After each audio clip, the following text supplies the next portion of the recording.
Hello everyone, welcome back to my channel. मैं हूं भारती और आज आप लोगों के लिए लेकर आई हूं कहानी तुम मेरी हो का एपिसोड नंबर 16। तो चलिए ज़्यादा बातें ना करते हुए हम कहानी के अगले भाग की तरफ बढ़ते हैं। घड़ी की सुइयों ने लक्ष्य को उसके अतीत की यादों से बाहर निकाला। उसने अपना रुख अपने कमरे की ओर मोड़ लिया, पर ना जाने क्यों उसके कदम दरवाजे के बाहर रुक गए। क्या दिवी जाग चुकी होगी? वो ठीक तो होगी ना?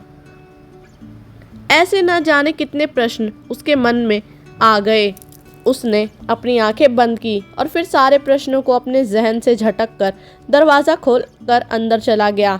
अंदर चाहत और दिविशा आपस में हक करके सोए हुए थे। दोनों इस वक्त बड़े प्यारे लग रहे थे। लक्ष्य के जलते हुए दिल को उन दोनों को देखकर एक ठंडक सी मिली। वो दिविशा के पास गया और फिर उसको चादर से ठीक उड़ाते हुए बोला, इतने सालों में तुम ठीक से चादर ओढ़ना सोना नहीं सीख पाई चीकू। और ये बोल वो हल्का सा हंस पड़ा। तभी उसकी नज़र चाहत पर पड़ी और फिर वो उसकी तरफ जाकर उसके सिर को चूमते हुए बोला, सोते हुए कितनी शांत सी लग रही है ना आप, और अभी उठ जाएंगी तो पूरा घर सिर पर उठा लेंगी, बिल्कुल अपनी माँ की तरह। उसने इतना कहा ही था कि तभी चाहत की आंखें खुल गई।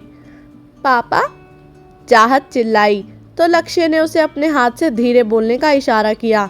चाहत धीरे से अपनी जगह से उठते हुए बेड पर खड़ी होकर फुसफुसाते हुए बोली, क्या हुआ पापा?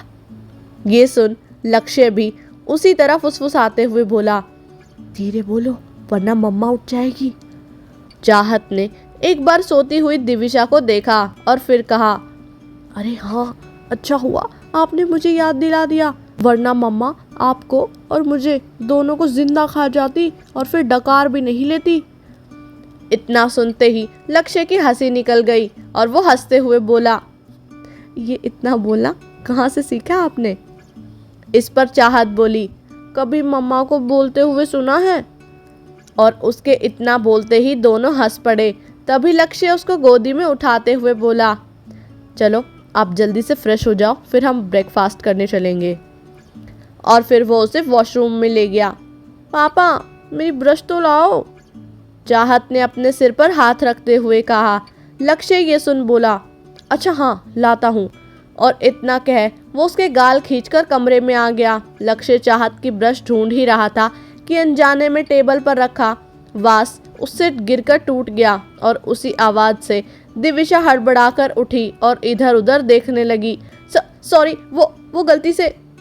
और इससे पहले लक्ष्य अपनी बात पूरी कर पाता, दिविशा ने तेजी से बिस्तर से छलांग लगाई और उसके पास आकर उसका कॉलर पकड़ते हुए बोली, चाहत कहाँ है? क्या किया तुमने मेरी बच्ची के साथ?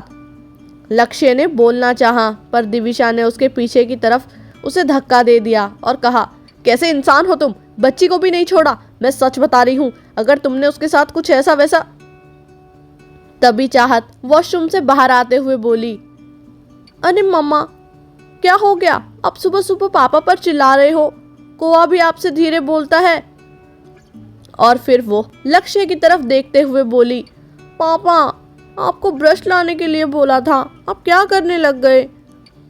लक्ष्य ये सुन मुस्कुराते हुए आगे आया और चाहत के हाथ में ब्रश थमाते हुए बोला, ये लो आपकी ब्रश, जल्दी से करके आओ, तब तक आपके पापा आपके लिए टेस्टी सा नाश्ता बनाएंगे। चाहत चहकते हुए अंदर चली गई।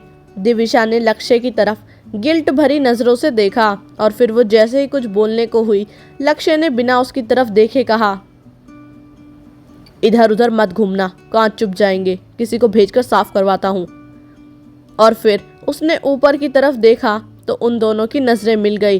तो लक्ष्य ने एक सख्त आवाज में कहा, जरूरी नहीं कि हर शख्स को देखने का तुम्हारा नजरिया हर दफा सही हो। और इतना कहकर वो नीचे चला गया। आगे इस कहानी में क्या होगा जानने के लिए सुनते रहिए कहानी तुम मेरी हो, मेरे यानी भारती के साथ। उम्मीद करती हूँ आप लोग को ये एपिसोड जो है वो पसंद आया होगा।